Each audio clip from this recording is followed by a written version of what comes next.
Quiero probar que la inteligencia de la mujer, lejos de ser un absurdo o un defecto, un crimen o un desatino, es su mejor adorno, es la fuente verdadera de su virtud y de la felicidad.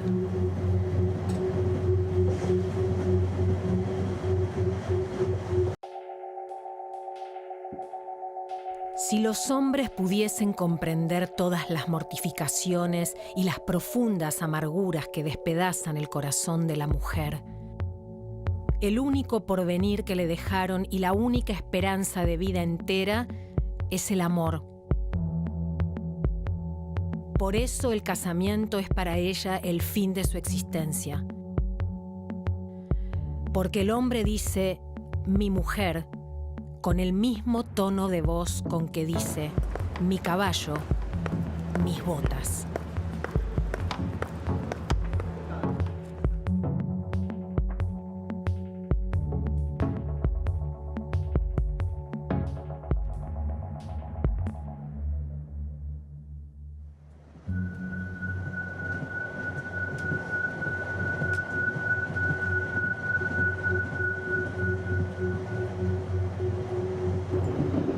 Todos mis esfuerzos serán consagrados a la ilustración de mis compatriotas y tenderán a un único propósito: emanciparlas de las preocupaciones torpes y añejas que les prohibían hasta hoy hacer uso de su inteligencia, enajenando su libertad y hasta su conciencia a autoridades arbitrarias, en oposición a la naturaleza misma de las cosas.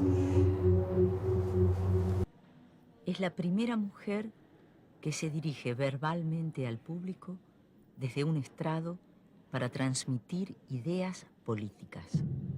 Los pueblos y gobiernos de América Latina no consagran a la difusión de la enseñanza ni sus primeros cuidados, ni todos los recursos que la amplían y engrandecen en otros países. No hablan de construir escuelas y en cambio se gastan 70 u 80.000 pesos al mes en sostener el Colegio Nacional en beneficio de los vástagos de diputados y senadores. Hay escuelas para pobres y escuelas para ricos. Se quiere un país sumido en la ignorancia para dominarlo mejor. Juana va a definirse como, lo que podríamos decir sin eufemismos, una oradora. La primera vez que habla en público y que habla además delante de mujeres, esto es importante porque no solo la oradora es una mujer, sino que las que estaban escuchando lo eran, y eso no era tan habitual, no asistían a este tipo de eventos. El destino de la mujer era el dominio de lo interior, del interior, ocuparse exclusivamente del interior. Del resto estaba prácticamente excluida. Quiero decir con esto, que una mujer en esos años subiera a una tribuna para dar conferencias era insólito. Digo, porque la tribuna suponía por de pronto espacios abiertos, un público que no tenía precisamente nada que ver con la zona de lo familiar y de lo doméstico, y el riesgo que esto implicaba era como sonaba, tiene que haber sonado como una especie de provocación.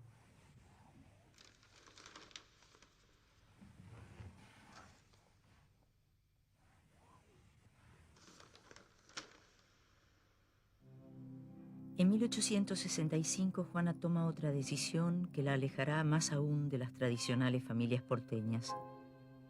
Su amistad con el pastor Junor, en cuyo colegio inglés daba clases, la acercan definitivamente a la fe anglicana, abjurando del catolicismo. La Iglesia lo que ha hecho es remachar nuestras cadenas por la dirección espiritual que nos coloca entre dos dueños. El de la conciencia es el confesor y el del cuerpo es el marido. Ni el mismo Dios ejerce predominio sobre las criaturas a quienes dio la razón y la libertad de conciencia.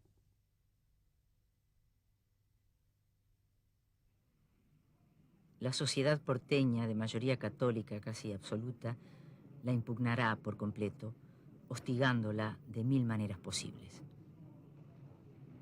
Tal vez este sea el objetivo de Santa Olalla cuando la invita a dar una conferencia sobre la reforma luterana. ¿Sabéis cuál es la verdad, que ya no es un misterio en el mundo intelectual? Que entre el catolicismo y el cristianismo hay un abismo. Lo ocurrido no era para la mujer inteligente. ¿Sabe usted de otra argentina que haya escrito, hablado o publicado, trabajado por una idea útil, compuesto versos, redactado un diario? Una mujer pensadora es un escándalo, y usted ha escandalizado a toda la raza. Sufra, por tanto, con la pena, tanta dicha. Esta carta revela cómo admiraba Sarmiento a Juana. La pondrá en contacto con Mary Peabody, la esposa de Horace Mann y continuadora de la tarea pedagógica de aquel. Mrs. Merriman, mis trabajos son, a la verdad, no tanto como bondadosamente usted los juzga, admirables, sino arduos y difíciles, porque estoy sola. No hay aquí la posibilidad de reunir amigos o prosélitos o asociación. No existe interés de especie alguna por la educación pública, y a eso se le reúne que la mujer no tiene entre nosotros personalidad intelectual sancionada por los códigos o las costumbres, ya que es en esta América como un niño, su influencia ninguna.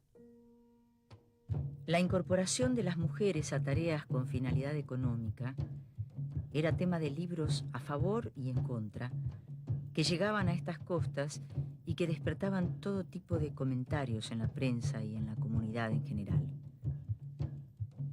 Sarmiento, al que poco le importaba el qué dirán, era objeto de caricaturas en los diarios de la época por querer incorporar mujeres al quehacer ciudadano. Pero con Juana se ensañaban.